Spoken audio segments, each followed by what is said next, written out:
إلى نبينا مصطفى صلى الله عليه وآله وسلم إلى آله وأصحابه الكرام وإلى جميع المسلمين والمسلمات من مشايخ المدينة أشهد أن لا إله إلا الله. الفاتحة. أعوذ بالله من الشيطان الرجيم. بسم الله الرحمن الرحيم. الحمد لله رب العالمين الرحمن الرحيم مالك يوم الدين إياك نعبد وإياك نستعين اهدنا الصراط المستقيم صراط الذين أنعمت عليهم غير المغضوب عليهم ولا الضالين. إن الحمد لله نحمده ونستعينه ونستهديه ونستغفره ونعوذ بالله من شرور أنفسنا ومن سيئات أعمالنا من يهده الله فلا مضل له ومن يضلل فلا هادي له. أشهد أن لا إله إلا الله وأشهد أن محمدا عبده ورسوله. اللهم صل وسلم وبارك على سيدنا محمد وعلى آله وصحبه أجمعين. Al-Fadil yang muliakan Tuan Imam, Tuan Bilal, Tuan Murusi, Barisan EJK Surau, Tuan-tuan guru, ibu-ibu, ayah, muslimin, muslimat yang dirahmati Allah. Pertama sekali sama-sama kita rafakkan syukur kepada Allah Subhanahu wa taala kerana pada pagi yang berbahagia ini Allah Subhanahu wa taala masih lagi berikan kepada kita peluang untuk kita terus berada di atas muka bumi Allah Subhanahu wa taala untuk kita meneruskan tugas dan tanggungjawab kita sebagai hamba Allah Subhanahu wa taala. Maka dengan nikmat kehidupan yang Allah Subhanahu wa taala berikan ini, maka kita lafazkan doa ini seperti mana yang Nabi sallallahu alaihi wasallam ajarkan. Alhamdulillahilladzi ahyana ba'dama amatana wa ilaihin nusyur. Segala puji bagi Allah Subhanahu wa taala yang telah menghidupkan kami sesudah Engkau wahai Allah matikan kami. Jadi tidur ini suatu kematian. Tapi Allah Subhanahu wa taala sayang, Allah Subhanahu wa taala masih berikan kita peluang untuk kita terus melaksanakan apa yang kita sebut tadi sebagai tugas dan tanggungjawab kita. Dan pasti satu masa nanti semua orang, suka ataupun tidak, seorang raja, seorang rakyat, seorang pemimpin, seorang orang yang dipimpin, siapa sahaja pasti akan menemui kematian ini. Maka hadirin yang dirahmati Allah Subhanahu wa taala, marilah sama-sama kita terus berusaha dengan sungguh-sungguh sementara peluang yang Allah Subhanahu wa taala berikan ini masih ada. Dan hari-hari kita dengar khabar berita orang yang meninggal dunia dan dalam bermacam-macam keadaan, dalam keadaan yang kadang-kadang tak disangka-sangka, dan mungkin itu juga yang bakal berlaku pada kita. Allahu a'lam.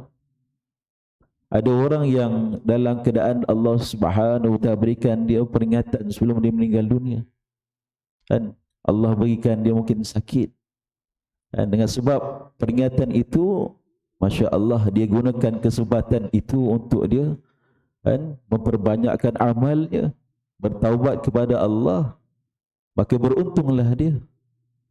Doktor bagi tahu contoh, ini kau hidup ni lagi 3 bulan ni, Masya Allah, rumah sakit, kena sakit yang kronik. Jadi dia gunakan peluang itu untuk sungguh-sungguh dalam pengabdian dia pada Allah, maka beruntunglah dia. Tapi kita bimbang tuan-tuan yang fajaatan, secara tiba-tiba mengejut. Allahu Akbar. Jadi mudah-mudahan Allah Subhanahu wa taala pilih kita dan untuk kita terus melaksanakan tanggungjawab kita kepada Allah Subhanahu wa taala. Dan muslimin muslimat yang dirahmati Allah Subhanahu wa taala, jadi sudah menjadi satu tanggungjawab dan tugas kita sebagai hamba Allah Subhanahu wa taala untuk pertama sekali untuk menyempurnakan iman kita pada Allah. Jadi sebab tu hadirin yang dirahmati Allah Subhanahu wa taala, soal iman adalah perkara yang tidak ada kompromi. Kan? Soal akidah ini perkara yang kita tak boleh nak buat main-main. Pasal dia perkara yang pokok asas. Kan? Kalau kita buat binaan tu, kan? Binaan yang paling utama sekali sudah tentu dia punya foundation dia lah. Kan? Kalau dia punya bawahnya tak kuat, kan, kita sebut sebagai akar itu tidak kuat, maka insya-Allah mustahil binaan itu akan boleh berdiri dengan baik. Jadi begitulah kehidupan manusia. Kan, maka perkara yang asas ini iman, perkara yang paling mustahak mereka pelihara, mereka tambah. Dan setiap hari kena diusahakan iman dan yakin ini kepada Allah Subhanahu wa taala. Jadi sebab itulah hadirin yang dirahmati Allah Subhanahu wa taala, kalau kita menelusuri kembali sirah bagaimana perjuangan baginda sallallahu alaihi wasallam dan juga para rasul yang terdahulu, mereka ini tidak lain tidak bukan untuk membebaskan manusia. Hari ini kita nak cerita tentang merdeka. Nak cerita macam mana kebebasan yang hakiki, yang sebenarnya.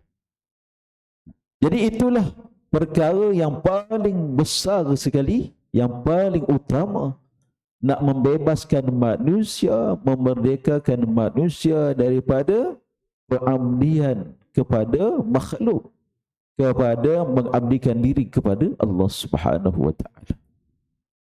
Jadi sejak zaman Nabi sallallahu alaihi wasallam sehingga zaman sebelum itu, jadi tanggungjawab semua Nabi Rasul yang Allah Ta'ala utus kepada manusia, inilah dia, iaitu nak memastikan mereka beriman kepada Allah. Dan sehingga Allah Subhanahu wa taala rakam dalam banyak ayat, di banyak tempat dalam Al-Quranul Karim, dan ayat para Nabi Rasul yang terdahulu. Supaya apa? Umat mereka beriman kepada Allah Subhanahu wa taala. Jadi hati manusia ini, itu sahaja yang perlu ada, bahkan wajib ada, iaitulah Allah Subhanahu wa taala sahaja. Dan sebab tu rangkap ayat yang begitu indah yang dirakamkan ketika mana Rib'i ibn Amir, ketika beliau berhadapan dengan penguasa kerajaan Parsi, Rustum. Dan sahabat Nabi Masya Allah datang jumpa dengan penguasa Parsi. Depan mata dia ada benda yang hebat, dan tapi dalam hatinya sikit pun tidak gerun dengan perkara ini. Kerana apa? Dalam hatinya ada iman kepada Allah Subhanahu wa taala, iman yang sempurna. Maka beliau bagi tahu, nahnu qaumun ibta'athana Allah linukhrijal ibada min ibadati rabbil ibad ila linukhrijal ibad min ibadatil ibad ila ibadati rabbil. Kami satu kaum yang Allah Subhanahu wa taala bangkitkan kami. Untuk apa? Untuk mengeluarkan hamba-hamba ini, untuk mengeluarkan umat manusia daripada menyembah makhluk, mengabdikan diri kepada makhluk, membesarkan kehidupan dunia mereka. Dan itu yang berlaku kepada manusia hari ini. Mereka dibelenggu dengan penjajahan yang sebenarnya dan masih berlaku. Dan itulah perkara yang terus akan berlaku sampai hari kiamat. Pasal apa? Ada musuh. Siapa musuhnya? Hawa nafsu yang ada dalam diri manusia itu sendiri. Dan bahkan ditambah dengan syaitan yang sentiasa usaha bagaimana nak mencengkam manusia itu daripada kebinasaan yang jelas lagi nyata dunia, yang kita tak boleh nafikan akan fitnahnya ini. Dengan pangkat, dengan kedudukan, dengan harta, dengan wanita-wanita yang cantik, dan segala macam kenikmatan yang ada kat dunia ini, itulah yang menjajah manusia. Manusia tak boleh nak merdeka daripada perkara ini. Dan ini perkara yang sangat besar, bahkan paling besar, yang perlu manusia sentiasa usahakan siang, malam, pagi, petang. Tak kira masa, supaya apa? Manusia ini keluar daripada kekuasaan dunia tadi. Linukhrijal ibada min ibadati al-ibad ila ibadati rabbil ibad. Sehingga apa? Manusia benar-benar mengabdikan diri mereka kepada Allah Subhanahu wa taala. Ya hadirin dan rahmati Allah Subhanahu wa taala. Ini perkara yang sangat penting kita kena selalu fikirkan bersama. Dan di setiap orang pasti akan bertemu dengan Allah Subhanahu wa taala. Dan jadi kalau dalam keadaan keyakinan mereka yang tidak betul, kan, maka ini perkara yang sangat rumit, bahkan musibah yang sangat besar apabila manusia itu kembali kepada Allah Subhanahu wa taala. Dan kalau kita lihat sirah macam mana Nabi sallallahu alaihi wasallam, begitu bersungguh-sungguhnya Nabi. Untuk apa? Untuk maksud iman tadi. Supaya umat manusia beriman kepada Allah, jiwanya bebas daripada azab api neraka Allah. Sehingga Allah Subhanahu wa taala bagi tahu, faman zuhziha 'anil nar wa udkhilal jannata faqad faz. Barang siapa yang Allah Subhanahu wa taala selamatkan jiwa mereka itu daripada azab api neraka Allah Subhanahu wa taala, dan Allah Subhanahu wa taala masukkannya ke dalam syurga Allah, maka dialah orang yang berjaya. Jadi maksud daripada kita nak keluarkan diri kita daripada pengabdian kepada makhluk tadi. Dan memanglah kita hari ini tak sembah pokok, tak sembah batu, tapi dalam jiwa kita hari ini penuh dengan makhluk. Dalilnya tak perlu kita nak sebut tuan-tuan. Banyak Allahu Akbar. Kan? Kalaulah hari ini luar surau Maksum ni, kan, ada orang bawa satu guni emas, kan, tabur kat luar surau. Allah Allah. Kita tengok macam mana. Siapa cepat dia dapat beritahu. Hilang kita tuan-tuan. Malaikat iman yang Allahu Akbar, kan, cabut lagi, tinggal depan ni seseorang je. Begitulah. Dan banyak lagi perkara-perkara yang boleh kita nyatakan. Dan dalam solat kita Allahu Akbar, dan Masya Allah, dan niat tu dah ada dah. Mudah-mudahan Allah Ta'ala terima dah. Khusyuk dalam solat. Memang kita nak khusyuk, ya Allah. Dan memang itu hakikatnya, nak dapat khusyuk ni bukan mudah. Bahkan Nabi sallallahu alaihi wasallam sendiri pun dah bagi tahu dalam hadis baginda, di antara awal ilmu yang Allah angkat adalah apa? Khusyuk dalam salat. Dan niat, mudah-mudahan Allah Ta'ala berikan kita khusyuk dalam salat. Tapi apa yang berlaku? Datang macam-macam bisikan. Syaitan pun datang. Sehingga apa? Dalam salat, Allahu Akbar, apa yang kita ingat? Tak ingat apa. Tahu-tahu dah salam. Cabaran. Kerana apa? Dalam diri kita penuh dengan perkara-perkara yang kita sebut tadi, keduniaan dan kebendaan tadi. Dan soal harta yang Allah Subhanahu wa taala berikan dalam kehidupan kita. Jadi kita ni tak faham. Harta yang kita ada ni, ini milik Allah. Kan? Dan orang yang bijak ni, Masya Allah, punya yakin yang benar pada Allah, nampak perkara yang sebenar-benar akan kehidupan akhirat di sana itu, maka mereka akan nampak duit ni sebab buat untung. Allahu Akbar. Sebab buat untung. Dan sebab kita nak bina kehidupan akhirat kita. Kita nak bina syurga kita yang luar biasa, yang hebat-hebat di sana. Dengan apa? Dengan harta yang Allah Ta'ala beri. Tapi apa yang berlaku? Dalam hati kita ni tak bebas daripada cengkaman dunia ini, dan tak keluar daripada fitnah dunia ini, terperangkap. Tak nampak akan kehidupan di sana. Walhal setiap belanja yang kita belanjakan, untuk apa? Untuk kehidupan akhirat kita, Masya Allah, itu satu habuan yang besar. Dan itulah keuntungan yang sebenarnya. Masya Allah. Bagi hadirin yang dirahmati Allah Subhanahu wa Ta'ala, begitu sungguh-sungguhnya Nabi sallallahu alaihi wasallam. Tak lama lagi kita pun nak masuk Maulidur Rasul, kan, bulan Maulidur Rasul. Masya Allah. Jadi pengorbanan Nabi sallallahu alaihi wasallam itu yang terutamanya. Bagaimana nak menyelamatkan umat manusia yang kita sebut berpandukan ayat tadi, iaitu apa? Untuk membebaskan manusia daripada azab api neraka Allah Subhanahu wa Ta'ala. Dan itulah perkara yang bukan sekadar Nabi. Kita tuan-tuan sama-sama. Sebab tu Allah Subhanahu wa Ta'ala suruh, ya aku anfusakum wa ahlikum nara. Dan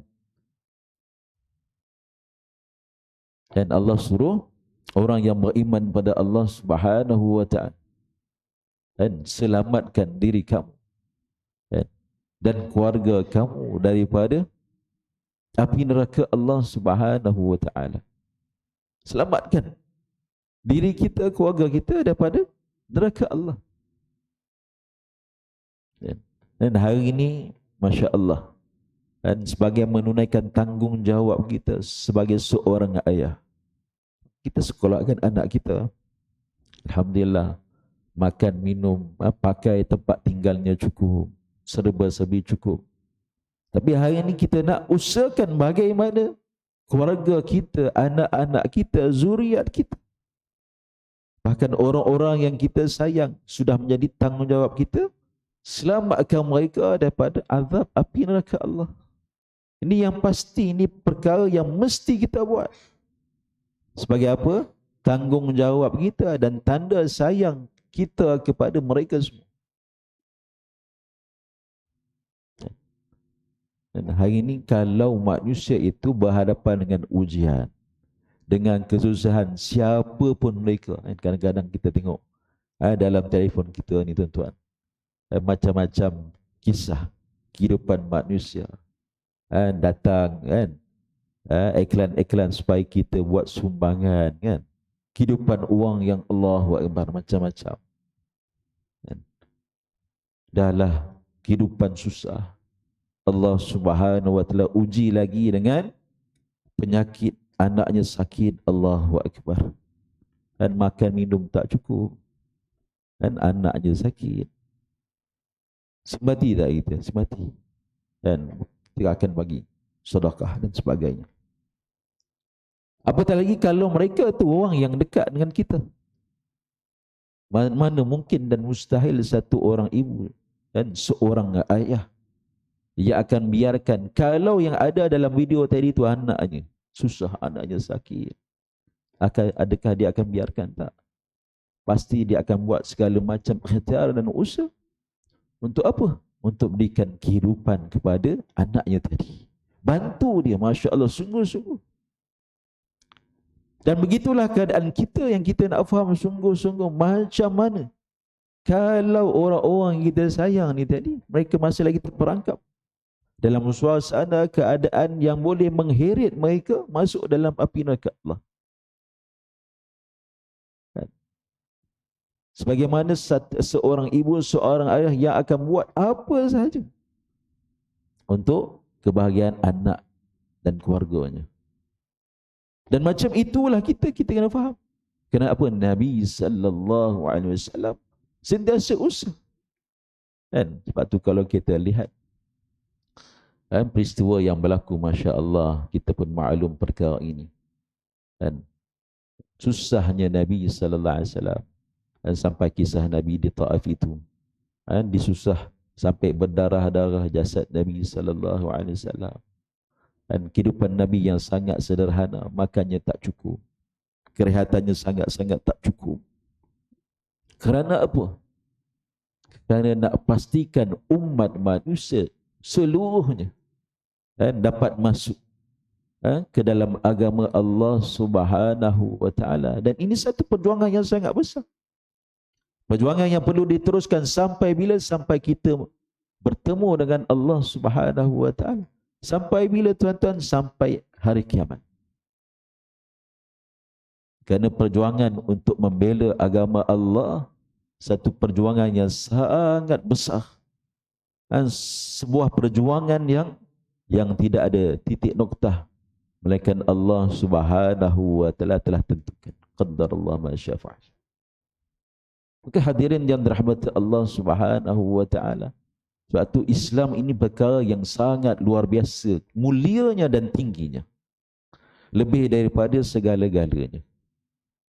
Sebab itu dalam apa jua keadaan hadirin dan dirahmati Allah Subhanahu wa taala, letakkanlah Islam, agama kita yang kita sayang ini, lebih daripada segala-galanya. Hatta jiwa kita sendiri, dan hatta anak pinak kita. Kerana Islam itu nombor satu. Sebab tu Nabi sallallahu alaihi wasallam pernah bersabda dalam hadis baginda, la yu'minu ahadukum hatta akuna ahabba ilaihi min walidihi wa walidihi wan nasi ajmain. Tak sempurna iman dalam diri seseorang kamu itu, kalau aku ini, kata Nabi sallallahu alaihi wasallam, tidak dia sayang lebih daripada kedua orang tuanya, dan lebih daripada anak pinaknya, dan seluruh manusia, siapa saja yang dia sayang, maka dia kena letakkan cinta Nabi itu lebih utama daripada segala-galanya.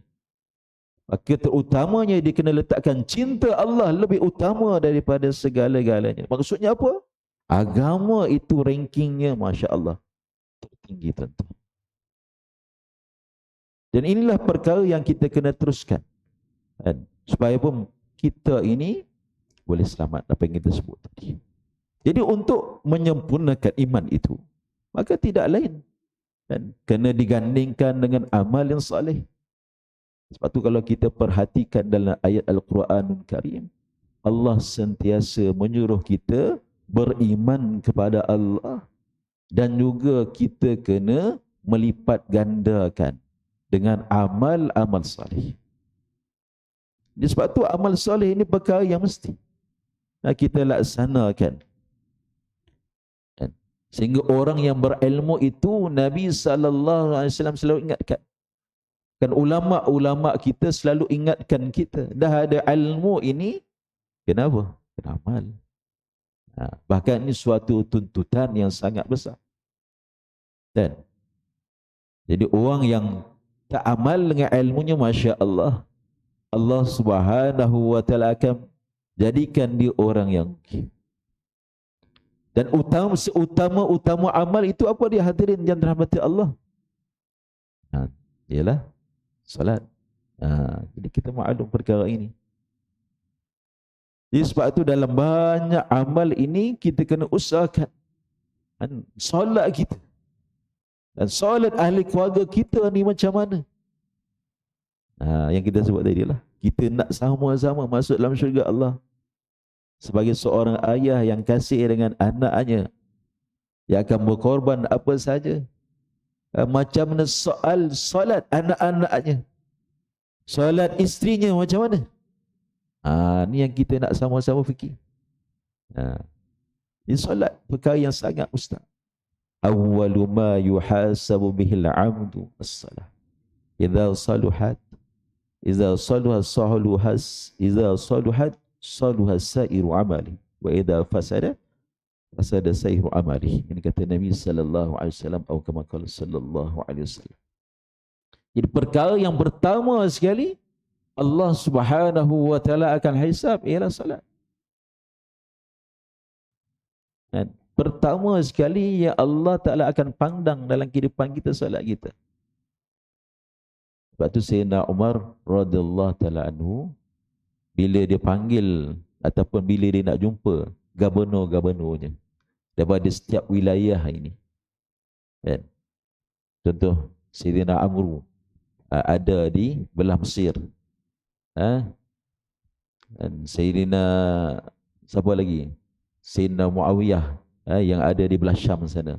Ataupun gubernur-gubernur yang berada di wilayah yang lain. Jadi perkara yang pertama yang beliau akan tanya kepada gubernur ni apa dia? Solat. Dia akan tanya solatnya dulu. Macam mana solat kamu? Dia akan tanya solat dulu. Kenapa solat ini penentu? Kepada perkara-perkara yang lain, kalau solat ini Masya Allah selesai, insya Allah pasti urusan dan perkara yang lain pun akan selesai.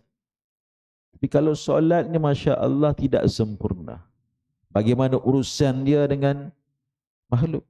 Dan kenapa solat ini dia dengan Allah, urusan dia dengan Allah, kan? Dia boleh jaga dengan baik Masya Allah, dan boleh sempurnakan solat-solat sunatnya, dan ada qiyamul lailnya Masya Allah terbaik. Pasti dan secara sifirnya urusan dengan rakyat, urusan dengan bawahan, insya Allah dia akan jaga. Tapi kalau tak dijaga, pasti urusan yang kita sebut tadi pun tidak akan terjaga. Ini. Jadi perkara yang pertama yang Allah Subhanahu wa taala akan hisab ialah salat. Macam mana salat kita, tuan-tuan? Dan ini perkara yang bukan mudah. Dan yang kita kena sama-sama dan ikhtiarkan setiap hari. Dan nak tambah kita punya kualiti dalam solat kita. Sebab apa? Setiap hari kena bertambah dalam amal. Sebab tu kena ada niat. Dan niat-niat yang baik ini selalu kita kena pasang. Contoh solat tadi lah. Dan hari ini aku berazam.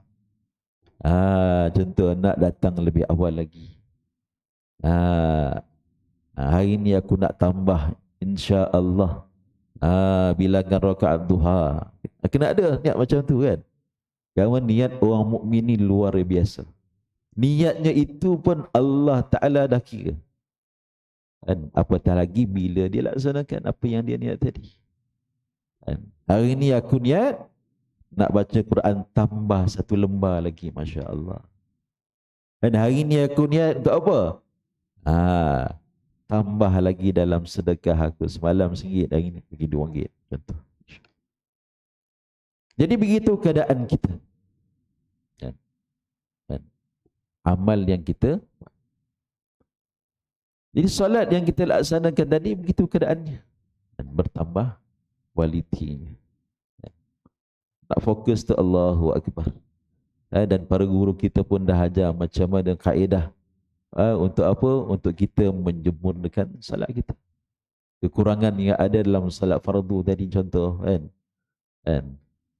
Kalau boleh datanglah jemaah. Gitu kan. Sebab apa? Saling menampung antara satu sama lain kekurangannya itu. Tambah lagi salat sunat. Sebab apa? Kekurangan dalam salat fardu ditampung dengan salat sunat. Ini solat kadang kita Allah bermalas. Tapi bila cerita projek, wah laju. Ini projek ni, kalau kau masuk ni, tender ni, 1 juta, bersih. Allah, seronok kita. Ini ada peluang ni. Ada kedai baru kat sana tu. Tempat, Masya Allah, memang crowdnya cantik. Sewa pun terbaik. Insya Allah kau buka lagi situ. Untung besar tu. Kita orang cergas je kan. Kalau manusia begitu tabiatnya. Dia nak benda yang segera, cepat, ekspres. Nak dapat laju je. Hawannya begitu. Tapi untuk perkara agama ni bukan begitu. Allah Subhanahu wa taala simpan. Kita buat amal, kita salat tuan-tuan, Masya Allah. Kita duha lah, contoh sekejap lagi duha kan. Ataupun qabliyah subuh tadi. Yang Nabi SAW berkata, khairum minad dunya wa ma fiha. Lebih baik daripada dunia dan segala isinya. Kan? Kita tak terkejut pun. Tak rasa apa-apa. Tapi orang yang punya iman, punya yakin yang benar daripada Allah, bila benda tu hilang, sedih mereka. Kan? Kalau mereka terlepas, contoh solat sunat tadi, sebab tu Nabi pun nak ajar. Kita buat apa? Kita ulang balik nanti lepas solat fardu. Dan ataupun bila-bila saja waktu-waktu yang kita dibolehkan salat, qada balik.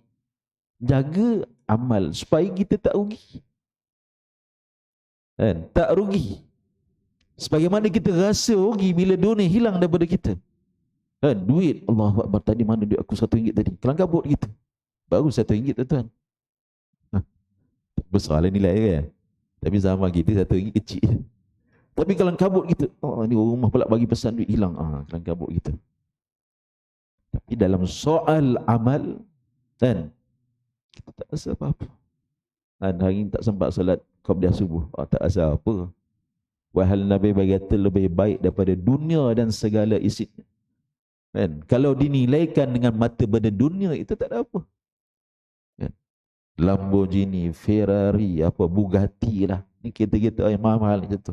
Rumahnya sekalipun bertatakan emas. Katilnya emas, almarinya emas. Tandasnya pun emas. Tapi tak keluar emas. Kan? Amal yang buat tu lebih berharga daripada segala-galanya. Kerana dunia ni faniyah.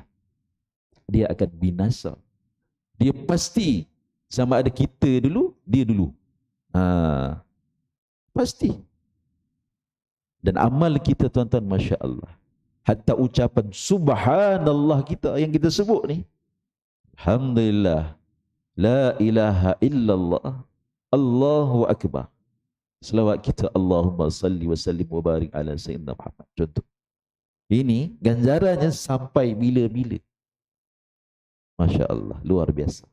Ya, sebab itulah hadirin yang rahmati Allah Subhanahu wa ta'ala. Kefahaman orang dahulu ni tak sama dengan kita. Kan selalu kita dengar kisah bagaimana sahabat-sahabat terdahulu bila tertinggal salat jemaah ni, Allahu Akbar, masbuk dia. Kan seumpama mereka ni hilang benda yang berharga dalam hidup mereka. Berkabung sehari. Kalau terlepas jemaah tu sampai seminggu, Masya Allah. Pasal apa? Hilang. Seumpama hilang. Kan? Dunia daripada kehidupan mereka. Jadi hadirin dan rahmat Allah Subhanahu wa ta'ala. Kan? Jadi soal solat tadi yang kita sebut, perkara yang sangat penting yang kita kena usahakan. Maka kita kena ambil jalan dan kaedah. Dan macam mana kita nak menyempurnakan amal salat tadi. Dan Nabi sebut, kalau solat ini Allah Ta'ala terima, maka amal yang lain pun Allah terima. Jadi kalau solat ini Allah Ta'ala reject, Allah tolak, maka seluruh amal lain Allah tolak. Jadi sebab itu dalam apa jua keadaan, tak ada kebenaran, tak ada izin daripada syarak untuk kita boleh tak solat, tak boleh. Dan kita pun belajar ilmu fiqh itu kan, macam mana solat dalam keadaan duduk, kan?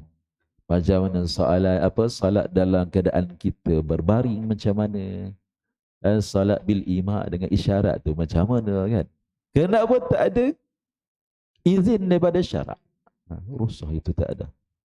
Kan? Maksudnya kita nak tinggalkan salat itu tak boleh. Selagi mana kita ni bernafas, nyawa itu masih di kandung badan, tak ada. Melainkan dalam keadaan kita hitam, kan? Hilang akal kita, dalam keadaan kita tertidur dan sebagainya. Dan dalam masa yang sama hadirin dan rahmat Allah Subhanahu wa ta'ala, antara perkara besar juga yang sama-sama kita kena ikhtiarkan. Dan selain daripada ibadat kita yang zahir ini, hati kita. Kenapa? Hati ini Masya Allah perkara yang sangat penting. Maksudnya amal hati kita. Dan ikhlas tak ikhlas. Dan ataupun buat sesuatu amal ibadah ini kerana untuk mengharapkan sesuatu daripada makhluk. Dan ini perkara yang selalu dibahaskan oleh ulama kita dan selalu kita dengar, belajar daripada tuan-tuan guru kita. Dan cuma perkara yang sangat penting untuk kita laksanakan ialah bagaimana kita nak memastikan dan hati kita ni hati yang tulus ikhlas kepada Allah Subhanahu wa taala. Dan kerana kita yakin perjuangan untuk dapat ikhlas ni bukan mudah. Bukan mudah, tuan-tuan. Sebab itulah 3 golongan yang selalu kita dengar kisahnya. Dan Nabi selalu ingatkan kita dan umat supaya jangan jadi macam 3 orang. Kerana apa? Hatinya tak betul. Dan hatinya tidak ikhlas kepada Allah Subhanahu wa taala. Dan Allah Subhanahu wa taala akan bawa 3 golongan ini, 3 jenis manusia ini terlebih dahulu untuk memulakan hisab. Siapa orang ni? Dan pertama sekali orang yang syahid. Dan kedua siapa? Orang alim. Yang ketiga siapa? Hartawan dermawan. Masya Allah. 3 golongan manusia ini Allah Subhanahu wa taala bawa di hadapan Allah seorang demi seorang. Dan pada pandangan kita manusia secara umum ni orang hebat-hebat ni, Masya Allah, luar biasa amalnya. Kan? Solatnya Masya Allah luar biasa. Qiyamnya pun Masya Allah hebat. Dan Qurannya Masya Allah macam orang dulu kan. Sayyidina Uthman, ni antara amal dia yang kita pun nak ikut pun bayar kan. Luar biasa. 1 malam boleh khatam Quran. Dan para sahabat, para a'immah kita ni biasa. Solat bilangan rakaatnya banyak-banyak ni biasa. Berdiri lama-lama ni biasa. Biasa orang seperti kita. Biasa. Kan? Tapi kita je tengok luar biasa. Mustahil. Kan?